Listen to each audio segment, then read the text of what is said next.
lo que la audiencia nos vaya planteando. Pues sí, efectivamente ya estamos en vivo. Y voy a pues darles a todas y todos la bienvenida a este evento del 10 de cada mes, Hablemos de Salud Mental, que organiza el Instituto Nacional de Psiquiatría Ramón de la Fuente Muñiz y la organización Mentalizarte, que se dedica a la divulgación de la salud mental y de la neurociencia. En esta ocasión, pues tenemos el gusto de contar con un gran invitado. El tema es el amor por ser el 10 del mes de febrero en esta ocasión. Se hace el 10 de cada mes, mes con mes, para conmemorar que el 10 de octubre es el Día Mundial de la Salud Mental, pero bueno, en el resto de los meses se ofrece de todos modos una conferencia. Bueno, yo me presento, soy César Amaury Sánchez, soy médico, especialista en psiquiatría, soy jefe de departamento en el Instituto Nacional de Psiquiatría y tengo el gusto de presentar también al doctor Eduardo Calixto. Él es médico cirujano por la Facultad de Medicina de la UNAM, doctor en neurofisiología por el Instituto de Fisiología Celular también de la UNAM.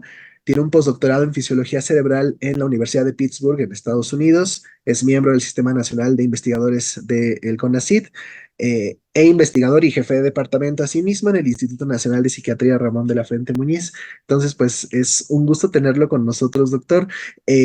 Voy a arrancar un poco esta charla, este diálogo con algunas preguntas. Siempre el 10 de cada mes se ha planteado como una conversación más que otra cosa. No se presentan diapositivas, no se trata como tal de una clase, digamos, o de Sí. una conferencia, sino pues una charla con un experto, incluso yo tengo un poco de té por aquí, y de esa misma forma, pues que los invitados sepan que estaremos pues atentos a sus comentarios, pero bueno, iremos poco a poco revisando lo que nos ponen en el chat y tratando de dar respuesta a todos ellos. Entonces, pues, doctor Eduardo, arrancar tal vez por la pregunta obvia, evidente, pero seguro la más difícil de responder, que sería, pues, ¿qué es el amor, verdad? No la respuesta que esperaríamos del filósofo, del artista, sino del neurocientífico.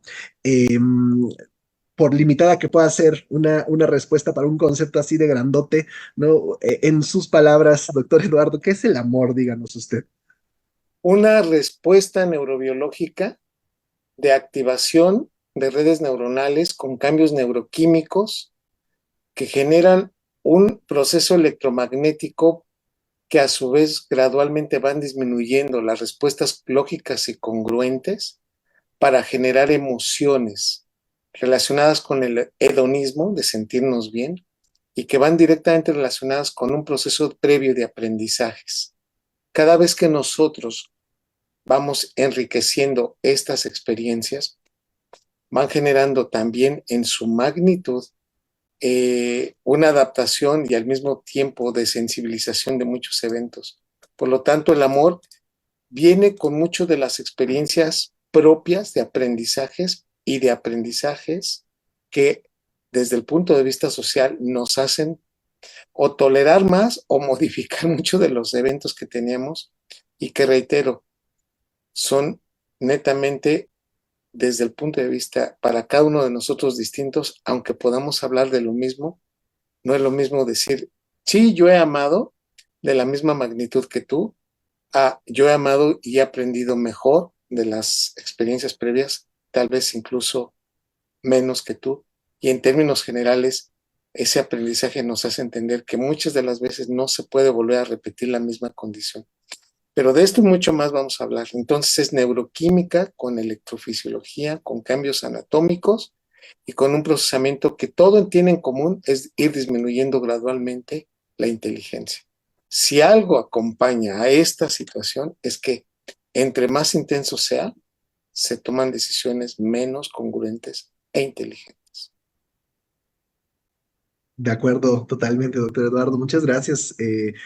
Atreverse a dar una respuesta a una pregunta de esta magnitud, pues no cualquiera. Entonces, qué bueno que tenemos a un invitado tan valiente el día de hoy.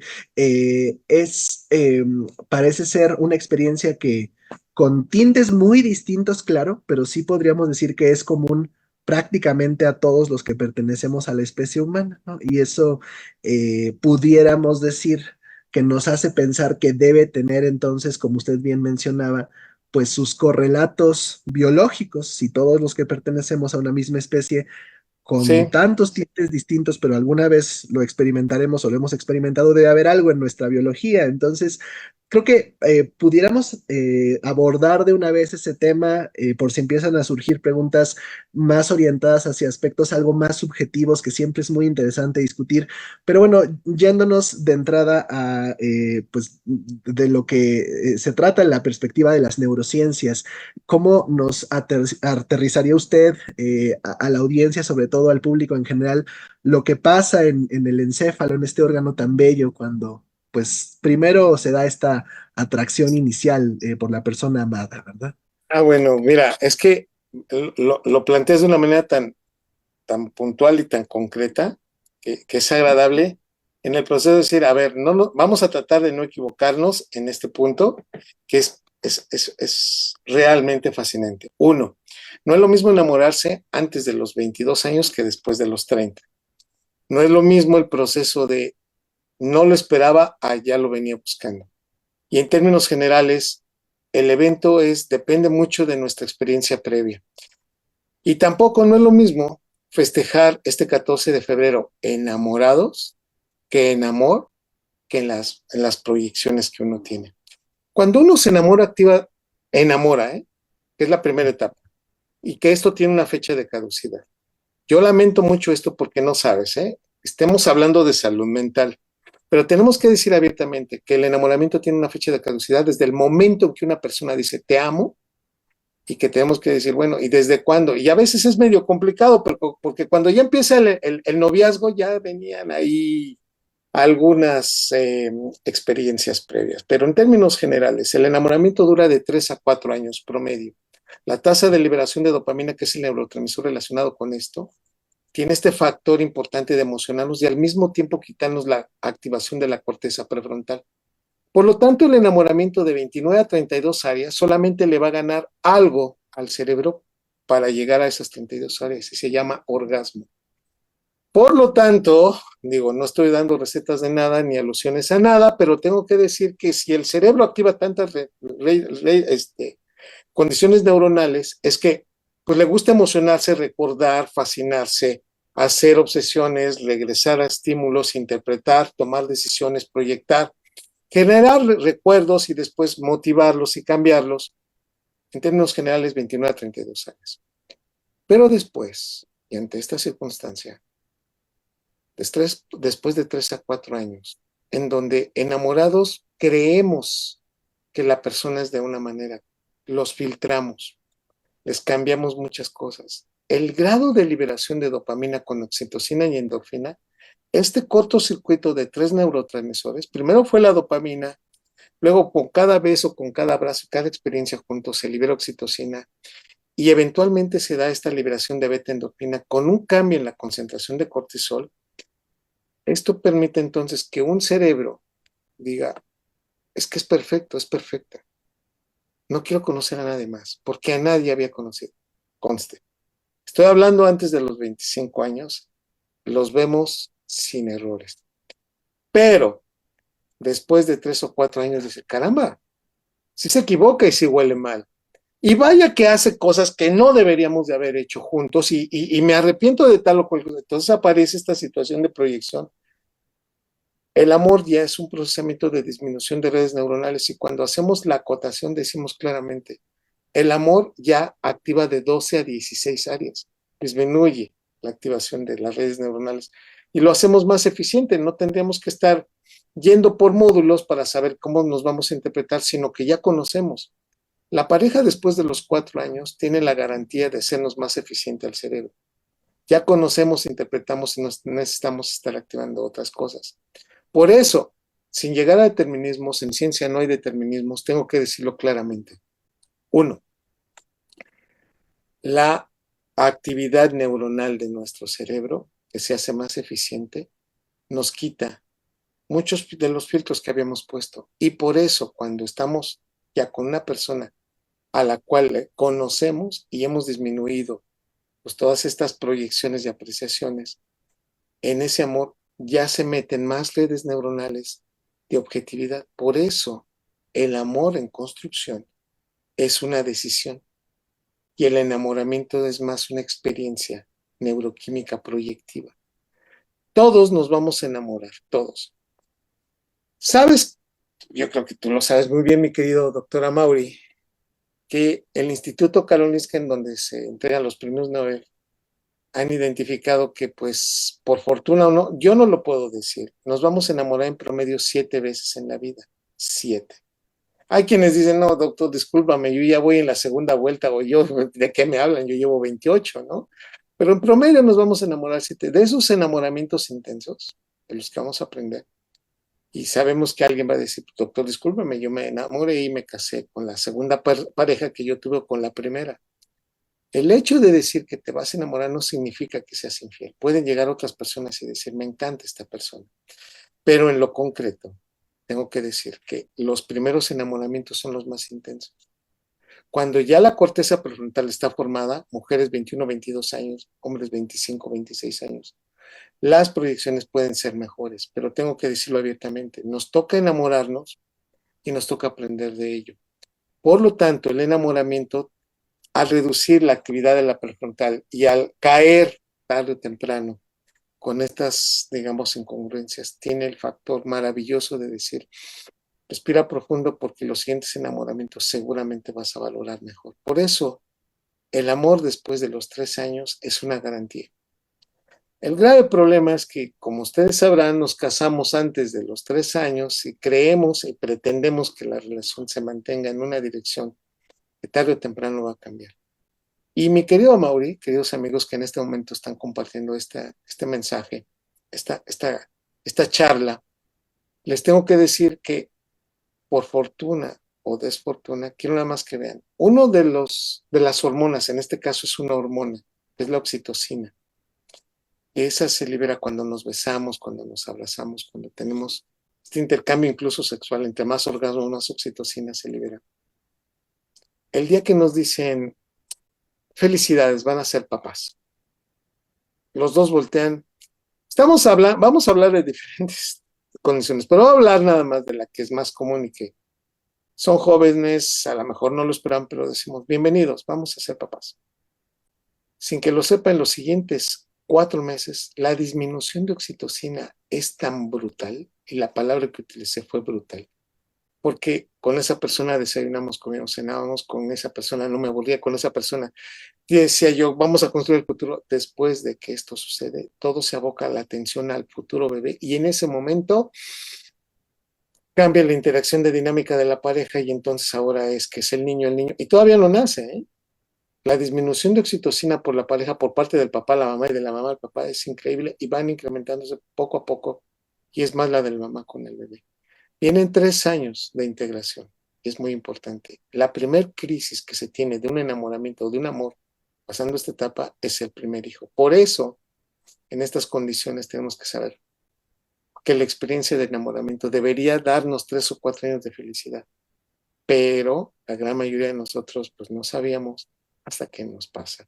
Así que vivamos felices con la dopamina, oxitocina, endorfina, proyectémonos, veámoslos como Brad Pitt o nosotros como Angelina Jolie, digamos, es que es igualita, para llegar a una conclusión que después de 3 a 4 años lo vamos a cambiar por un amor verdadero.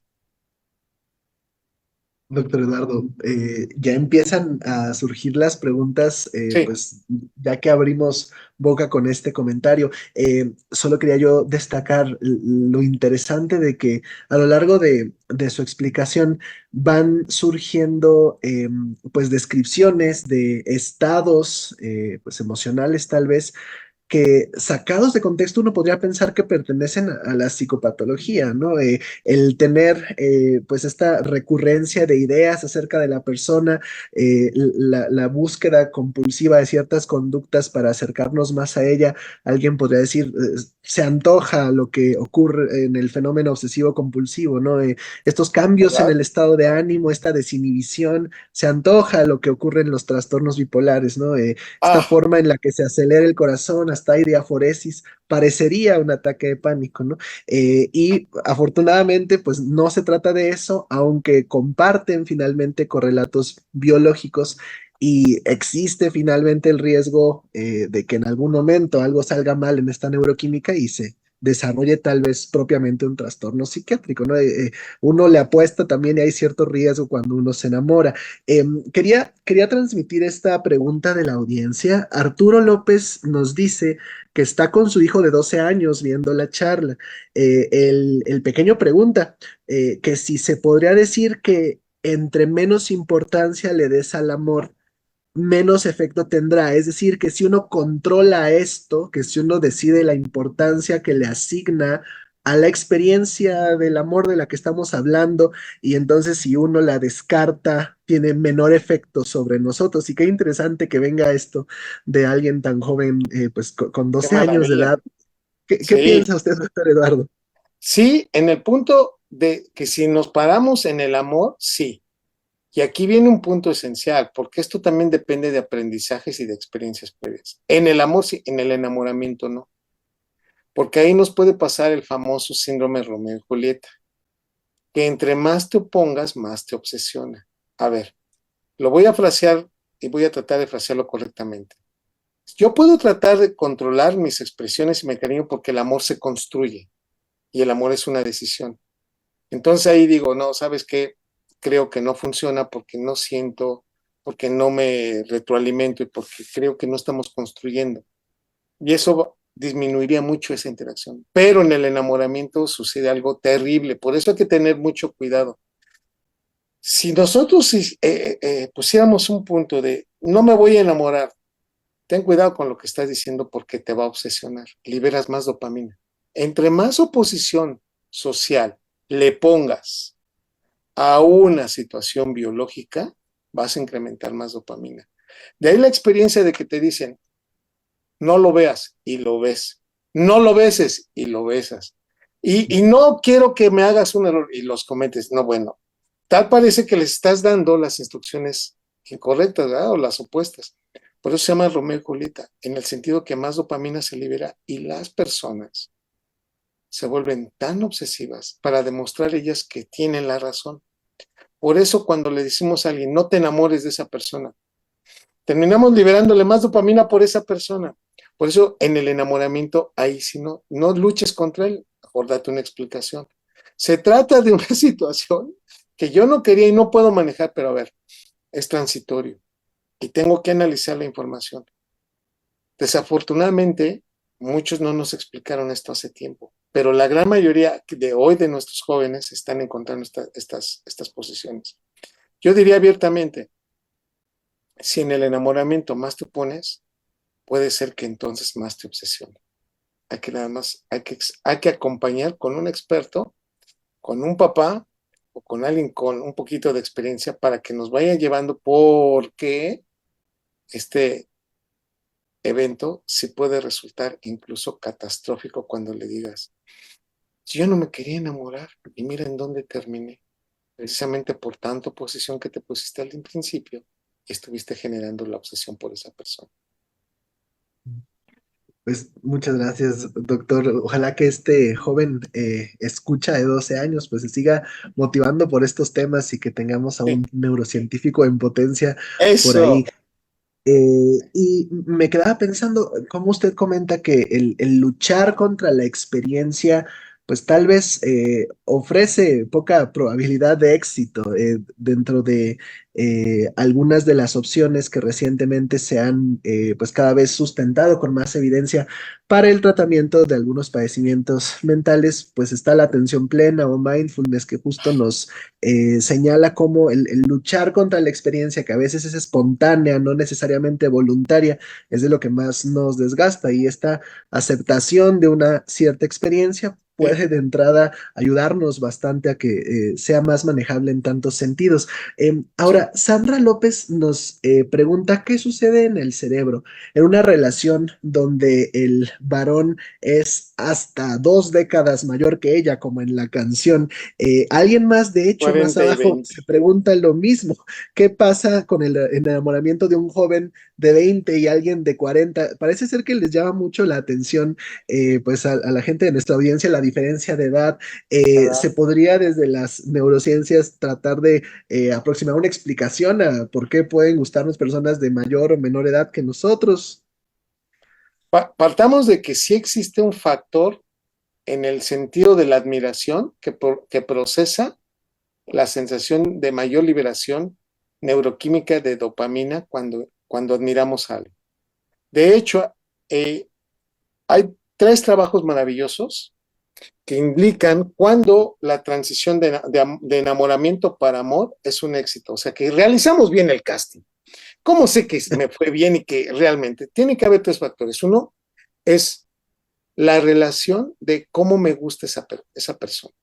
Tenemos que reconocer, fíjense nada más con esto, que las personas jóvenes para una persona mayor son mayor evaluadas desde el punto de vista de la sensación de gusto, de apreciación y de sugerirlo. Esto quiere decir claramente que, por ejemplo, el rostro simétrico, o sea, la relación de la simetría de los ojitos, la nariz, la boca, habla específicamente de que hay una buena salud física. Cuando ya hay parálisis, cuando hay una anomalía en la cara, cuando no se es simétrico, eso se pierde. El cutis es uno de los marcadores que nos gustan. La relación de los hombros con la cadera en las mujeres, de los hombres con la cadera en los hombres con músculo, le gustan las mujeres. Primer factor, te debe de gustar. Segundo factor, cómo lo ven otras personas. O sea, tú lo admiras, sí, pero lo admiran en tu entorno. Cuando una persona es admirada en el entorno, tiene mayor factor y reconocimiento y mayor atractivo social. Si nadie lo ve, si es un donar y lo atacan y lo agreden, sí disminuye ese factor. Entonces, cuando alguien nos dice, oye, ¿quién es tu esposo? Ah, pues es el dueño del hospital. Ah, pero es mío. En ese contexto, incrementa la sensación, ese reconocimiento social. ¿Sí? Van dos, reconocimiento social y el factor sobre lo que nos gusta. Y el tercero, que es uno de los que vamos construyendo a lo largo de toda esa interacción. ¿Y cuál es? Cómo paso el tiempo con esa persona y cómo lo admiro. Admiración. Y la admiración no es necesariamente la relación específica de quién eres y cómo eres, sino cómo me río contigo y disfrutamos la vida y cómo resolvemos problemas. Me gusta, tiene reconocimiento social, lo admiro, me hace pasar bien el tiempo y resolvemos problemas juntos. Hicimos bien el casting. Cuando hacemos esta relación de la edad, nos damos cuenta de algo muy interesante. Los varones premian más la sensación de juventud de la pareja. Conste, esto se puede tergiversar porque te puedes parar en un punto y dicen, no, ya se están justificando y están haciendo sus cosas. A ver, tengan mucho, porque a veces cuando uno lo platica, dice, pues eso suena a justificación, ¿no? Simplemente voy a decir, el hombre como libera más testosterona y tiene una etapa reproductiva más grande, con respecto a las mujeres, tiene un factor en que la mujer tiene que escoger mejor con respecto al varón, que el varón es más visual. Y aquí está un principio natural. Miren, no me va a dejar mentir Robert De Niro, que a sus 80 y tantos años acaba de ser papá y está presentando a su papá. Y uno voltea y dicen, a ver, espéreme, doctor, Robert De Niro, una golondrina, no hace verano. Yo le tendría que decir, Robert De Niro nos mostró lo que hemos dicho por mucho tiempo. Un hombre a los 60, 70, 80 años puede ser papá y su etapa reproductiva es más larga. Las mujeres tienen que oler una proteína que se llama complejo mayor histocompatibilidad y entonces dice, este hombre tiene diferencia genética con respecto a mí, me parece más interesante. Si yo junto los dos eventos, primero del hombre a la mujer, el hombre le van a gustar las mujeres más jóvenes porque representan un evento para que los genes se queden más en este planeta. El gen es egoísta. Lo digo con mucho cuidado. Entonces, somos proveedores de genes, en el sentido estricto que si usted no conoció a su abuelo, bisabuelo, tatarabuelo, y usted ya tiene hijos o nietos, se da cuenta que son genes que están pasando por este mundo y se están quedando aquí. Contexto, el varón tiene una etapa reproductiva más larga, es más visual y valora a la mujer joven con mayor actividad. Las mujeres pueden oler el complejo mayor esto compatible de alguien mayor o de alguien menor. Este esta proteína, cuando la huele la mujer, la que dice, ¿qué tiene este hombre que me encanta? Está increíble. Y a que sus amigas le digan, oye, no, hermana, amiga, date cuenta, no te conviene, es horrendo, hermana, es mi hombre. Y van y entonces volteas y dices, sí, ella fue quien lo escogió. Porque tenemos que reconocer que a mayor diferencia genética es lo que hace el match más rápido. Y es cuando ellas dicen, me encanta. Y esta es la explicación también por la cual las mujeres pueden rechazar a alguien que es un partidazo. Oye, ¿no te diste cuenta? Amiga, es el psiquiatra el que canta y es maravilloso, ya lo viste, guapísimo. No me cae bien. Ni en cuenta. Por eso el primer beso es fundamental, porque el primer beso marca muchísimo la relación de pareja. Esto implica claramente que la gran mayoría de los humanos, cuando ella evalúa y dice, si es es cuando ve genética distinta, cuando huele, aprecia este factor del complejo mayor, esta compatibilidad, y dice claramente, con es este. Y es por eso que a veces el hombre se aprovecha de muchas cosas, porque es ella quien escogió, pero está determinando desde esta apreciación, tanto biológica, psicológica, genética, inmunogenética, y es una evaluación más fuerte. Tratando de entender todo esto, la mujer lo que está favoreciendo es la diversidad genética, que con una pareja que puede ser mayor o menor, y el hombre lo hace con parejas que son menores en relación a él, porque él es lo que aprecia más. Ahora, con esto no quiere decir que el hombre no aprecie a las personas de su edad, pero sí se va a tener más atraído si su testosterona es elevada por personas que sean, desde el punto de vista del reloj biológico, que tengan mayor probabilidad de reproducirse. Gracias, doctor Eduardo. Y qué interesante cómo hay que tomar en cuenta aspectos que parecen paralelos al cerebro, pero no propios del todo del sistema nervioso central. El complejo principal de compatibilidad al que usted se refiere, pues tiene implicaciones sistémicas, por supuesto, modula la respuesta inmune. Entonces somos un organismo completo, ¿verdad? Que contribuye para esa experiencia que Así es. llamamos amor. Eh, por aquí, Evangelina Maya, que hay otras preguntas relacionadas con la diferencia de edad, entonces ya lo respondimos, pero parece que es Sí. un tema pues que a muchos les llama la atención. Ajá. Dejas de querer a alguien, dice Evangelina Maya, ¿puedes volverte a enamorar de esa persona o ya no funcionan las hormonas? Dice Qué Evangelina Maya. hermosa pregunta, Evangelina. Nos podemos enamorar de la misma persona, pero no de la misma intensidad como fue la primera vez. El marcador de la liberación de dopamina por primera vez generó que ella, si nos separamos, si nos vimos, si hay una segunda ocasión, no nos vamos a enamorar de la misma manera. La primera es determinista.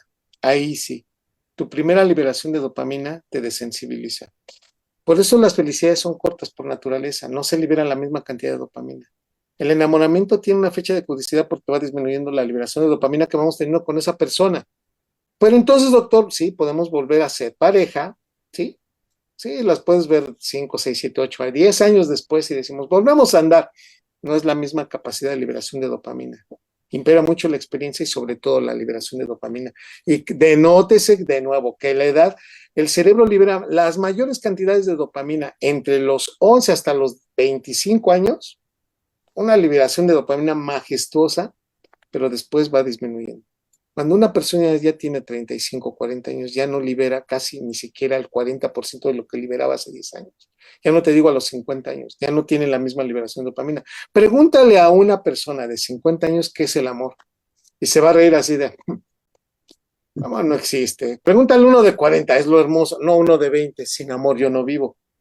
La tasa de liberación de dopamina se va cambiando. Digo, no hay determinismos, pero sí queda muy claro que la experiencia de vida te va disminuyendo la tasa de liberación de dopamina y, por supuesto, las experiencias que vas a teniendo a lo largo de tu historia, ¿sí? Biológica.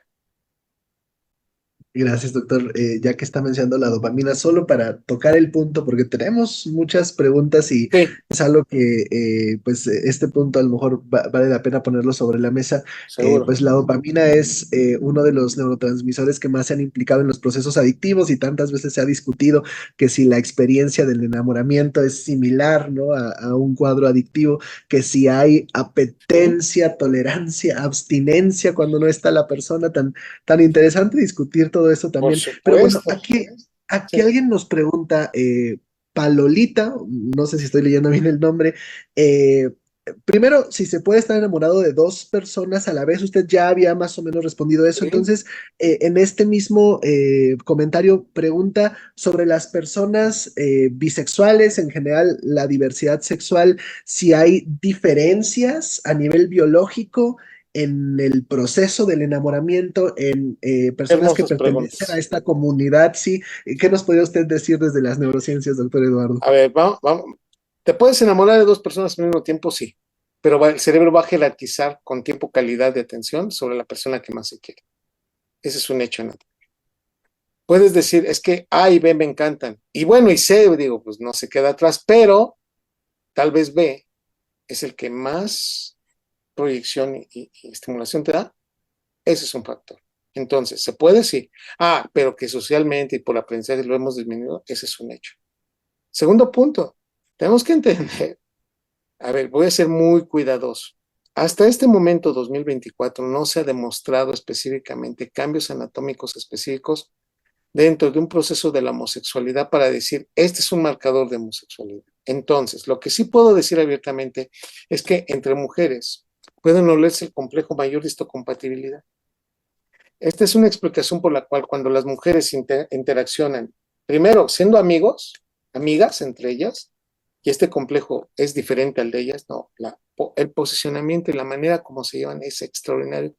Y si se inicia una relación, suelen, y aquí de nuevo, el 38% de las relaciones son prácticamente duraderas, van a durar muchísimo tiempo, o sea, probabilidad de estar juntos por mucho tiempo es altísima cuando se tiene, ¿sí?, en la homosexualidad el complejo mayorista de compatibilidad.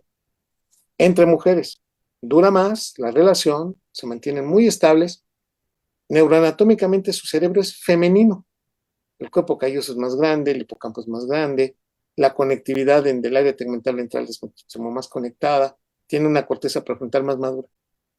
Listo. Si me paso a la homosexualidad masculina, aquí nos van a tundir a patadas, pero ni modo, esa es la evidencia. Y la ciencia no es democrática, aviso. Esto es lo que se ha encontrado. ¿De qué se trata, doctor Calixto? Los hombres homosexuales, sus relaciones son muy cortas, inestables, por momentos llenas de violencia, y el factor es de liberación más rápido que cuando es heterosexual y mucho más comparado con la homosexualidad femenina. Porque el hombre, al ser visual y tener testosterona elevada, tiene la probabilidad de que de buscar a otras experiencias en tiempos más cortos. No hay demostrado un cambio neuroanatómico en la homosexualidad masculina. Y por lo tanto, no podemos decir que la homosexualidad tenga un marcaje. Hasta este momento no. Pero tenemos que entender que el proceso, cuando a mí me preguntan, ¿nace o se hace?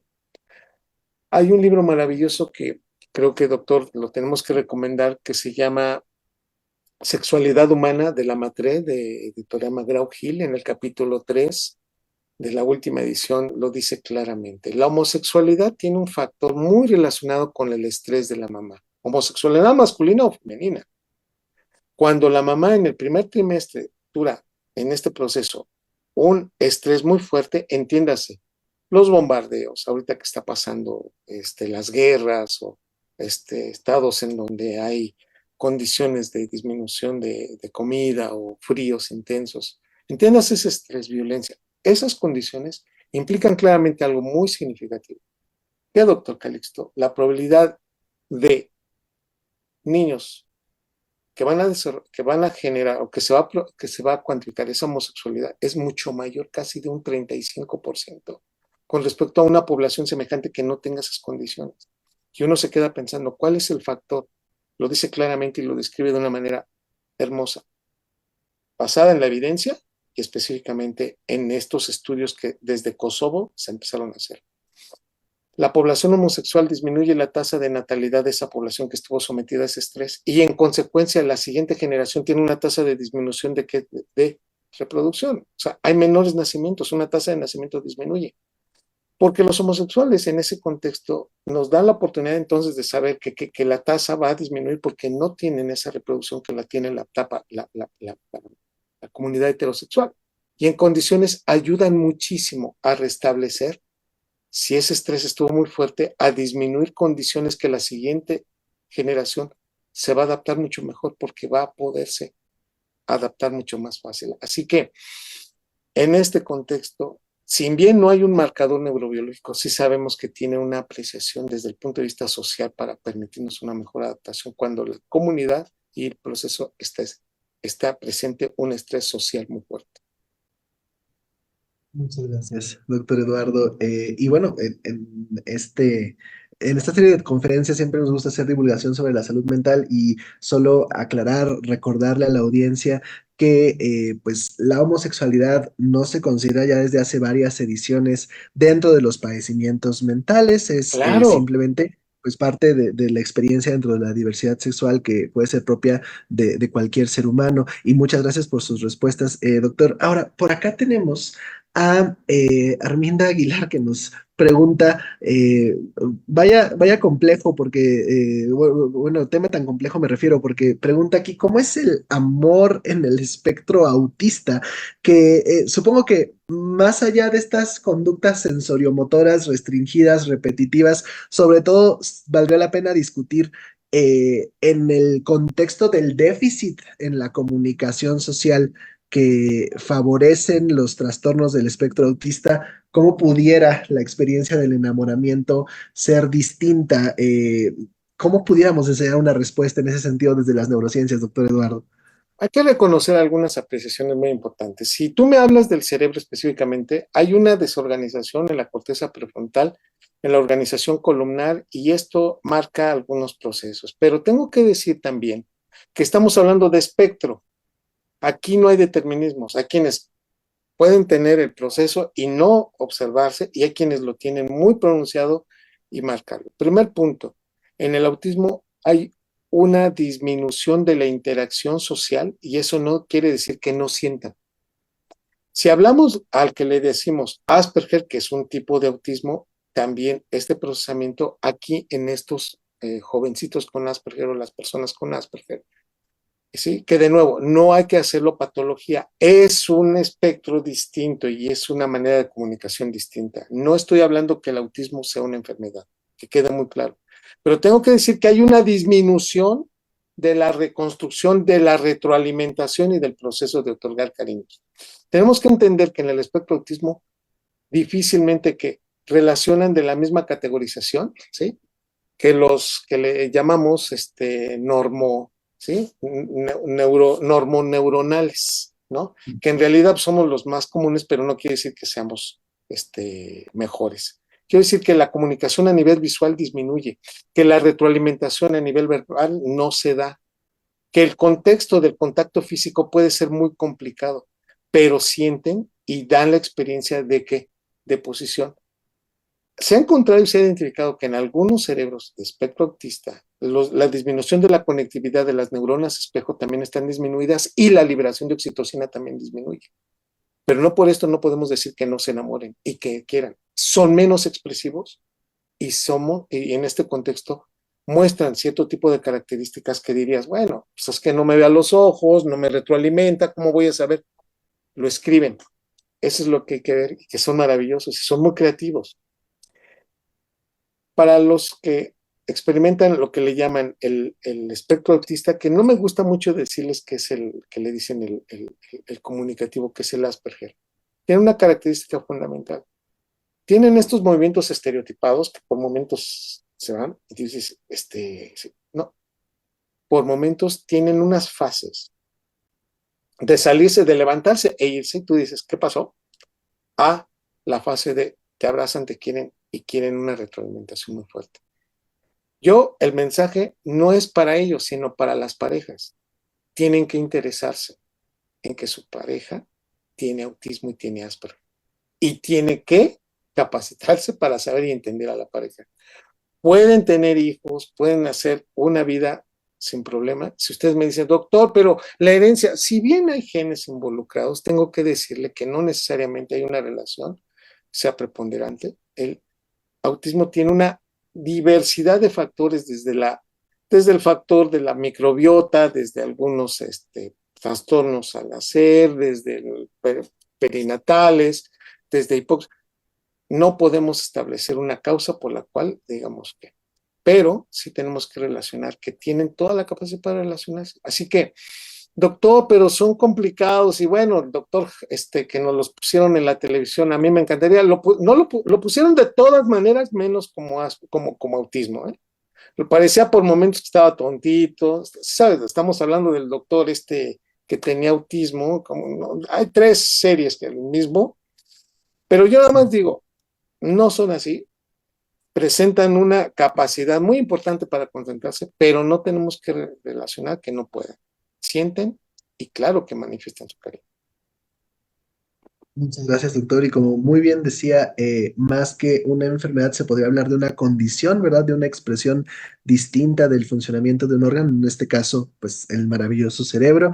Y finalmente, como bien recalcaba, un espectro que va desde cuadros pues de mayor gravedad en los que incluso la persona presenta discapacidad intelectual, falta de desarrollo del lenguaje, hasta los cuadros más leves, sí, justo conocido como el síndrome de Asperger para algunas clasificaciones, pues en los cuales habrá esencialmente este déficit, ¿no? En la interacción social. Y por acá nos pregunta Mónica Sánchez Castellán, yo avanzando porque, híjole, tengo hasta la 1 de la tarde, entonces son muchísimas preguntas a los que no alcancemos a responderles. Una disculpa de antemano y les agradecemos su interés y ya habrá oportunidad, el doctor Eduardo está en tantos foros, ¿no? Entonces, bueno, ¿qué pasa con las adolescentes que ahora solo buscan tener vida sexual sin enamorarse? Es lo que nos pregunta Mónica Ay, Sánchez Castellán y ella usó el femenino, no yo. qué Supongo que fuerte podían ser también apreciación. los adolescentes, Yo ¿no? diría Entonces, doctor pero Eduardo, como en todo, doctor, queridos amigos, o sea, con las hormonas, en especial estrógenos en ellas, testosterona en ellos, con poca corteza prefrontal, tenemos que relacionar directamente. A ver, aquí hay un factor, y yo no sé si lo menciona, pero tenemos nada más que ponerlo enfrente. Cuando nosotros nos alejamos y estamos en abstinencia social, en poco contacto, cuando volvemos después de la pandemia, tenemos esta interacción dinámica de querer buscar personas. Y sí puede estar involucrado, pero esta apreciación es si nos gusta la actividad sexual, sí, por ejemplo, sí es un factor muy importante, pero me parece muy determinista que dicen, pues solamente buscan eso. Yo diría que tenemos una capacidad, si bien para buscar y reproducirnos, pero también, sí, en la búsqueda del placer. Déjenme decirles, porque uno como que a veces también incluso hace una señalización como errónea y incapaz y que no se entiende, pero esto viene, si son adolescentes, esto habla claramente de lo que están aprendiendo en casa y de la comunicación que tienen en casa. Primer punto. El ser humano es la única especie que puede tener actividad sexual en cualquier época del año, a cualquier hora del día. Bueno, doctor, pero pues hay tiempos para cada cosa, ¿sí? Pero entonces tenemos que decir que hay un determinante, ¿sí? Social que está involucrado en esto. Ante este punto, yo le diría, cuando alguien me dice, es que siempre quieren y las generaciones, yo diría, pues en dónde se desarrolló ese individuo, porque no fue espontáneo y no fue en un paraje todo solo. Yo nada más les diría, para hacer este tipo de apreciaciones, si usted me dice que todos los seres humanos hemos tenido deseo sexual, todos, sí, todos, pero depende mucho de la educación y del reflejo de nuestras experiencias previas. Tengo que decir que sí, efectivamente, después de los marcajes de la aparición de los caracteres sexuales secundarios con un incremento en la producción de testosterona y de 17 beta estradiol con progesterona en las mujeres y un incremento en la actividad del núcleo ventral medial del hipotálamo, pues entonces estamos dispuestos a tener actividad sexual, pero depende mucho de esta situación. Yo más que nada en ese proceso yo diría, vamos a cuidarnos más de las enfermedades de transmisión sexual, ser responsables y enmarcar los límites que usted como en casa, usted prefiera mandar. Para hacer una generalización como la que acabo de escuchar en este punto y muy respetable, yo le diría, no todos, afortunadamente, tenemos un país que todavía estamos marcados en eso, de que sí estamos enseñando muchos límites todavía y que afortunadamente tenemos como especie esperanza. ¿Qué significa?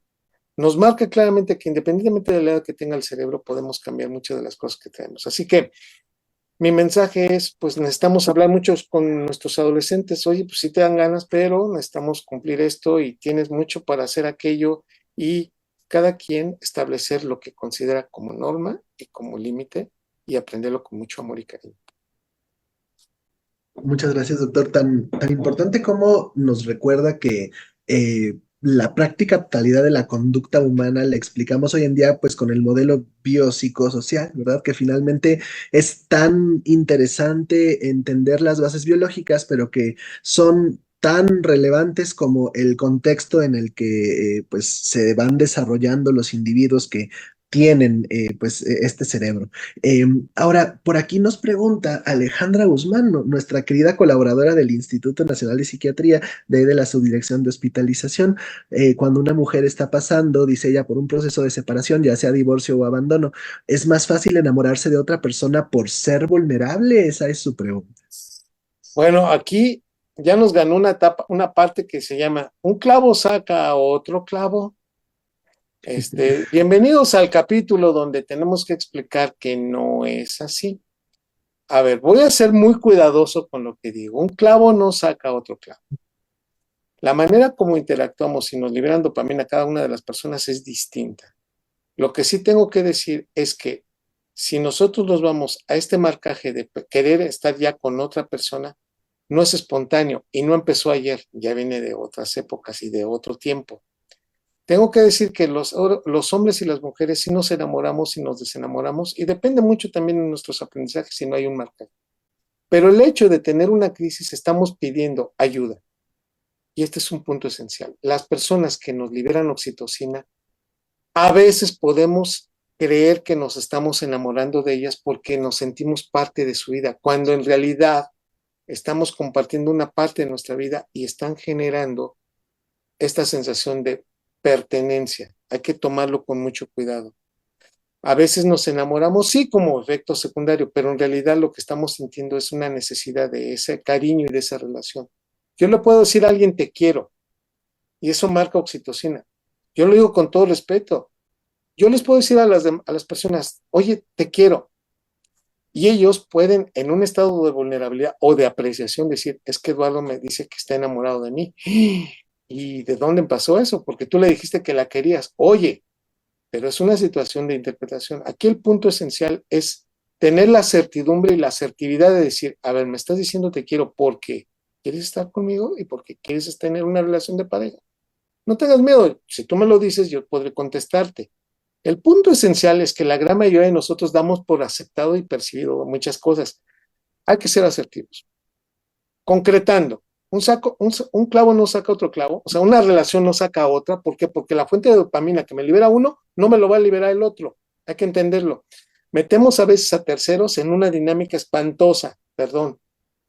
Es ahí cuando nos equivocamos y decimos, no cometa el error de decirle a alguien que lo quiere sin antes no haber concluido la relación o poner las cosas. ¿Sabes qué? Quiero A, pero a ti te empiezo a querer y mira, a lo mejor con A tengo una relación de apego, pero contigo tengo una actividad sexual maravillosa. Si eso se entiende, creo que ayudamos mucho.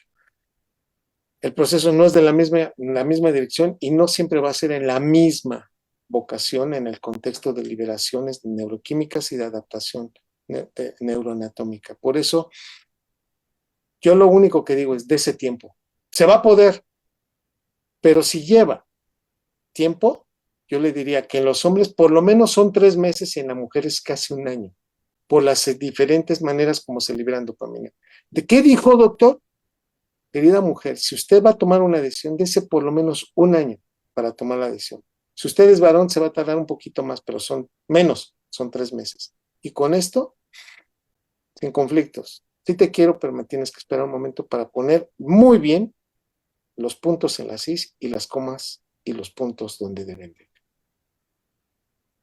Gracias, doctor. Me quedo pensando que se ha dicho en algunas ocasiones que el estudiar un fenómeno como este desde el punto de vista neurobiológico, científico, pudiera, no sé, quitarle lo poético, pero en realidad me parece que es todo lo contrario, entender de dónde surge y también plantear opciones, respuestas a, pues todos nosotros que en algún momento nos hemos visto agobiados por un tema de este tipo que es tan humano, plantear respuestas desde las ciencias de la salud también. Ahora, una pregunta muy interesante, algo compleja también. Las voy a seleccionar algunas que ya son un poco repetitivas o que tal Sí, vez se han pues dado fuentes durante la conversación, se han mencionado sitios donde se podían responder de otra manera, pues voy a irlas obviando. sí, Pero bueno, Ultraviolet Reloaded, así se llama el usuario, pregunta sobre la conducta sexual en las parafilias, zoofilia, pedofilia, etcétera, sí. conductas psicopáticas. Aquí ella pone que ella es psicóloga, su nombre es Evelyn Pérez Villagómez, está más abajo en el comentario. Que bueno, yo simplemente para darle paso a usted, doctor Eduardo, me gustaría señalar que las parafilias son a grandes rasgos una alteración en la excitación sexual, la respuesta sexual humana que Claro, tiene sus etapas. En la etapa de la excitación es donde está la alteración, ya sí. que la persona la experimenta en presencia de un estímulo que no es el habitual para el resto de nosotros y en algunos casos será sin mayor riesgo para terceros, pero en otros lamentablemente puede implicar un riesgo para otros y pues ahí es que se complica la forma de apoyar a estas personas. Desde las neurociencias, doctor Eduardo, ¿qué nos podía usted hablar sobre estos temas tan particulares? Pues lo que acabas de decir y me encanta la palabra que utilizaste, trastorno, con un proceso de cambio en la liberación de dopamina y noradrenalina en esa condición. Entonces, ese tipo de circunstancias sí es, sí, si el proceso de excitación es a ese nivel y a usted no le genera conflicto, está bien, pero cuando ya el conflicto existe en un tercero, en una segunda persona, en este contexto, en una segunda, es cuando debemos entonces parar y preguntar y ser muy concretos y compaginar. No, es que mira, yo tengo cierto deseo por eso, pues a mí no me gusta. Si ese proceso se comparte, ya es otra cosa, pero si en esas condiciones yo diría abiertamente, sí necesitamos apoyo y sí necesitamos frasearlo de manera correcta y expandirlo a un profesional de la salud. Un psiquiatra ayuda demasiado, una terapia ayuda demasiado, así que abrámoslo, ¿eh? Yo no puedo estar diciendo, simplemente es un incremento noradrenérgico y dopaminérgico por un estímulo que ha sido focalizado, ¿eh? Sí. Muchas gracias, doctor. Y bueno, yo aquí contando los minutos, pero hay una pregunta que Sí, tengo que abrir sí o sí. Además, sí. cerca del final de la charla me parece muy bien el amor en adultos mayores, ¿no? Que por supuesto que la medicina nos enseña a atender a las personas pues en todos los contextos del ciclo vital y pues el adulto mayor pues tiene sus particularidades, pero también comparte tantas cosas con los que somos un poco más jóvenes. Entonces, ¿qué tal el amor en el adulto mayor, doctor Eduardo, desde las neurociencias? ¿Qué nos puede platicar? Que es una de las experiencias más hermosas en el sentido de que ya aceptas a la persona, que hay una retroalimentación, entendiendo en un adecuado margen de salud mental, en el entendimiento de todo lo que hemos pasado, todo lo que se ha escrito y todo lo que se ha construido. Si nosotros entendemos eso, con un alto nivel de oxitocina después de una relación aproximadamente por arriba de los 10 años, la liberación de oxitocina tan grande, son de las personas que nos ayudan a disminuir cortisol, sin ser estructuras moleculares parecidas, porque el cortisol es un esteroide y la oxitocina es un nonapéptido. Si el cortisol se incrementa, ¿sí? Una de las maneras para disminuirlo es incrementando los niveles de oxitocina y el cortisol disminuye. Y esto sucede mucho cuando las personas en la tercera edad ya están y comparten mucho. Se acepta, se transmite, se genera, se construye mejor. Es una de las mejores etapas. No tiene por qué disminuirse la actividad sexual o ser distinta. Se acepta la relación, se puede construir más.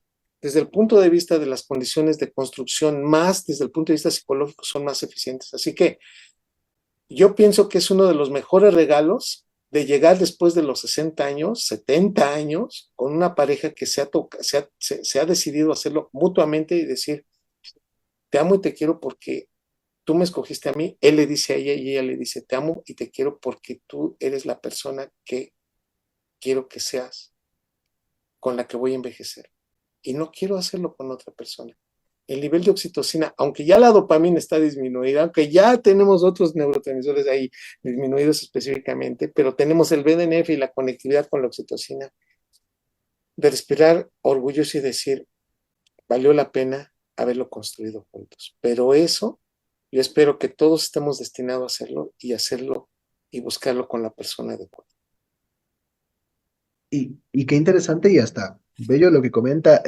Por allá anda el BDNF, una neurotrofina, ¿no? Que finalmente pues nos hace Conecta, preguntarnos qué tanto es ¿sí? cierto eso de que las neuronas pues son estáticas. Parece que nada que ver, incluso hasta el final de la vida puede seguir habiendo pues esta diversidad en cuanto a las conexiones que pueden generar.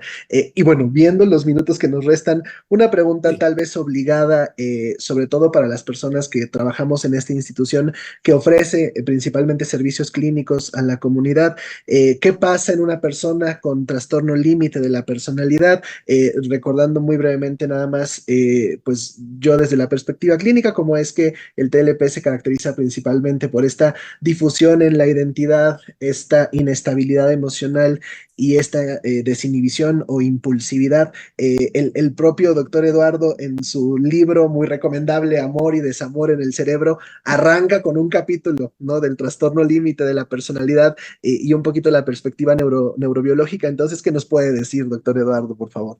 Que es un trastorno más frecuente de lo que uno piensa, que no solamente es de ellas, también es de los hombres, que sí es más frecuente en ellas, pero que nosotros nos damos cuenta cuando una persona es el clásico de que no pierde, pero si pierde arrebata, tiene el miedo de ser abandonado y tiene esta condición. A nivel neuroquímico tiene un incremento en la liberación de dopamina, adrenalina, tiene respuestas inmediatas, se aburre muy fácil, pero al mismo tiempo es apasionado y hace todo para qué, para que el conflicto tal vez aparezca, pero después trata de qué, de pasárselo a la otra persona. Contexto. El límite de la personalidad, si no se trabaja, es caótica la pareja. El problema no es, o sea, el que lo tiene no es él, son las personas que llegan a su vida y trata él de convencerlas de algo que es muy difícil o casi imposible. En este punto yo les diría abiertamente, si usted se da cuenta que la pareja, o sea, que en especial estos individuos siempre tienen el mismo conflicto, es cuando decimos, el tóxico no son otros, es uno.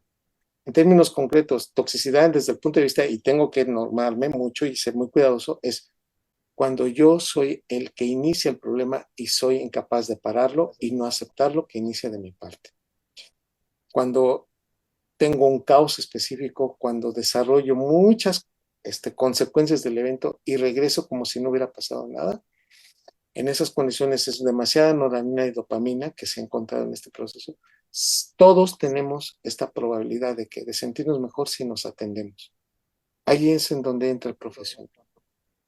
Hay que pedir ayuda, hay que saber pedir ayuda.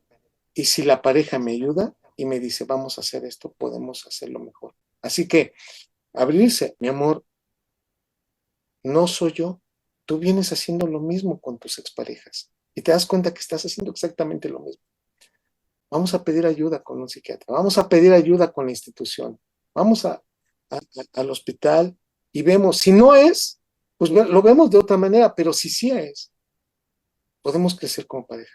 Creo que nos podemos dar la oportunidad de crecer y atenderlo, si es que es posible hacer. Pero la pareja también necesita apoyo, porque por momentos siempre es obligada y siempre es señalada y le dicen, es que tú no lo entendiste.